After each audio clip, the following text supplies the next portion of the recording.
also took part in meetings at the Mind and Life Institute, an organization inspired by the Dalai Lama and founded by the neuroscientist Francisco Varela and the entrepreneur Adam Engel, with the aim of encouraging exchanges between science and Buddhism.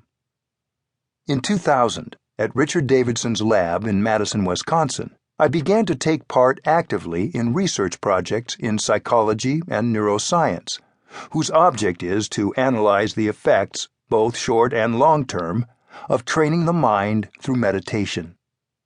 Over the years, Richie and I developed a close friendship and collaboration. The same happened with several other scientists, including Paul Ekman, Tanya and Wolf Singer, Daniel Batson, and Antoine Lutz. So my experience has taken place at the confluence of two major influences: Eastern Buddhist wisdom and Western sciences.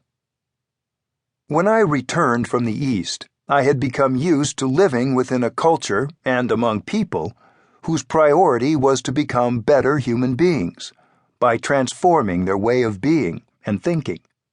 Ordinary preoccupations with loss and gain, pleasure and displeasure, praise and criticism, fame and anonymity were regarded there as puerile and as causes of suffering.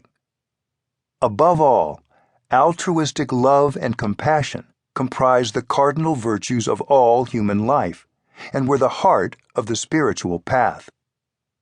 I was, and still am, particularly inspired by the Buddhist vision, in which every human being possesses an indestructible potential for goodness and enlightenment.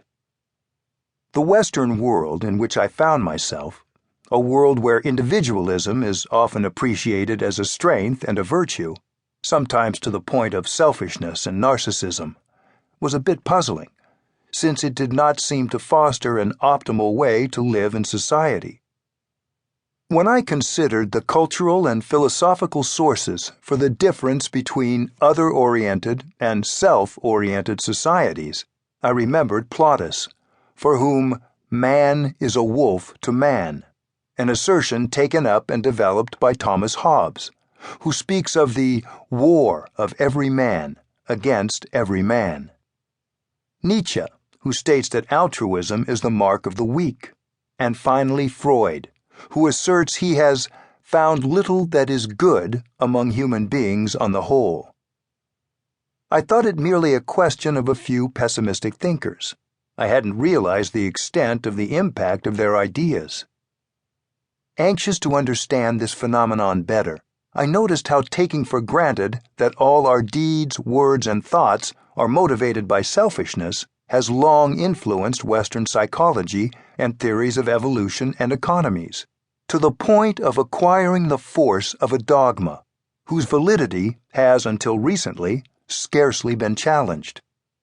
The most surprising thing is the persistence of intellectuals to try to spot, at all costs, a selfish motivation at the origin of every human action.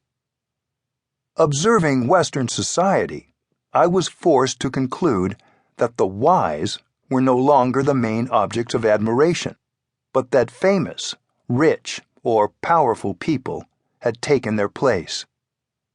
The excessive importance accorded to consumption and a taste for the superfluous, as well as the reign of money, made me think that many of our contemporaries had forgotten the ends of existence, to achieve a sense of fulfillment, and gotten lost in the means. In the reality of every day, despite the share of violence that afflicts the world, our existence is usually woven from deeds of cooperation, friendship, affection, and care. Nature is not merely red in tooth and claw, as the poet Alfred Lord Tennyson deplored. What's more, contrary to conventional wisdom and to the impression the media give us, all in-depth studies gathered together by Harvard professor Steven Pinker in The Better Angels of Our Nature show that violence, in all its forms, has continued to diminish over the course of the last few centuries. From spending time with my scientist friends, I was reassured to note that during the last 30